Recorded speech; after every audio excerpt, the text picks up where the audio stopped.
Hi everyone, I'm Dr. Ada and this is... Hi, I'm Lee. So what we're going to do today is we are going to go over all of the warm-up exercises that we have all of you do in the office. And the reason why we wanted to show a very specific video is because we want to make sure that we are helping you guys maximize your pre-warm-ups. They are so important before an adjustment because one, it warms up your spine so that when I'm adjusting you, the adjustment goes in a lot smoother. It'll also be a lot more pleasant on you and your spine. But most importantly, we want to teach the muscles and the ligaments in your body to help hold up your spine so that your adjustments hold a lot longer. So we're going to go over the 3 basic exercises.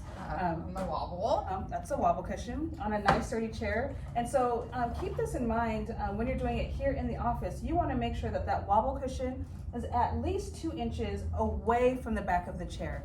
And the reason why that's important is when you're doing especially the front to back, there's room for you to move, okay?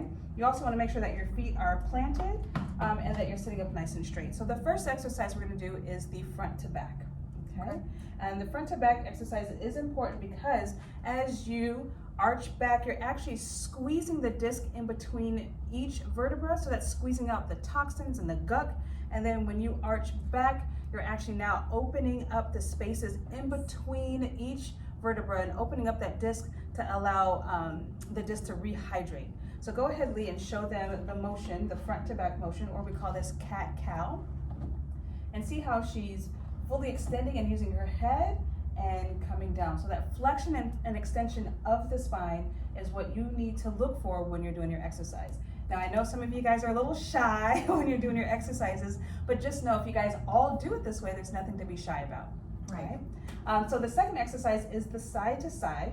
And now I want you guys to pay attention with how she's moving her hips and her arms and seeing how she's flexing side to side, getting the maximum movement in her lower spine and her hips. Not that.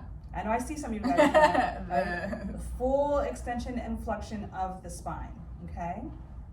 All right, the third one is slight rotation of the spine. And this is actually awesome for those of you who have tight hip flexors, but then also lower, if you have a hypolordosis, so if the actual curve in your lower spine isn't where it needs to be, this will actually help increase that curvature.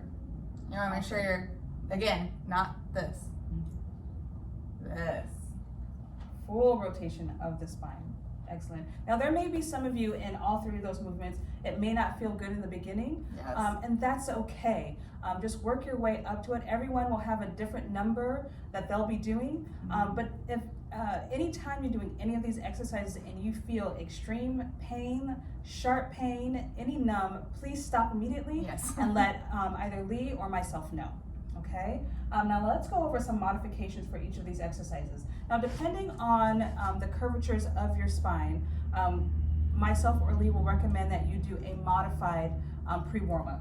So for instance, there may be some of you that have a hyperlordosis, so in your lower spine you have too much of a curve, and the last thing we want to do is arch back to increase that, right? So what you'll do is you'll start from neutral, and what will you do? You'll just scoot forward, right? So you'll come to neutral, right? So neutral and squat forward, neutral and squat forward, okay? And relax. Now for those of you who do not have the proper angle in your lower back, you're gonna want to arch back, but you're not gonna arch forward, okay? So you're gonna start off neutral and arch back. Awesome. And notice how she's using her arms as leverage and increasing that curve in her spine. Excellent. Good. So now we're gonna do side to side. Now there are some of you who, straight from the front, they may have an additional curve in their lower back, or they even may have scoliosis. Now, the last thing we want to do is recommend an exercise that's going to increase your curve. So what we're going to do is, depending on the way your spine is miscurving, we are actually going to do an exercise to help open that side up, okay? So for instance, if Lee had a curve that was doing this, why would we want to do an exercise to further that, right? We would start at neutral and actually go the opposite way, okay? So you start at neutral and go the opposite way. Excellent. Right? And that would be vice versa if your curve was going the opposite way, okay? Awesome. So for those of you who don't have this problem and you see someone doing it one-sided, let them be, right? And then the last modification, rotation. So if anyone has any rotation of their spine, the last thing we want to do is increase that rotation. So say for instance, Lee had a scoliosis or a rotation in her spine this way. The last thing we want to do is tell her to continue to further that rotation, right? So she's going to start off at neutral and she's going to rotate the opposite way. So she's going to use those muscles and ligaments to go the opposite way.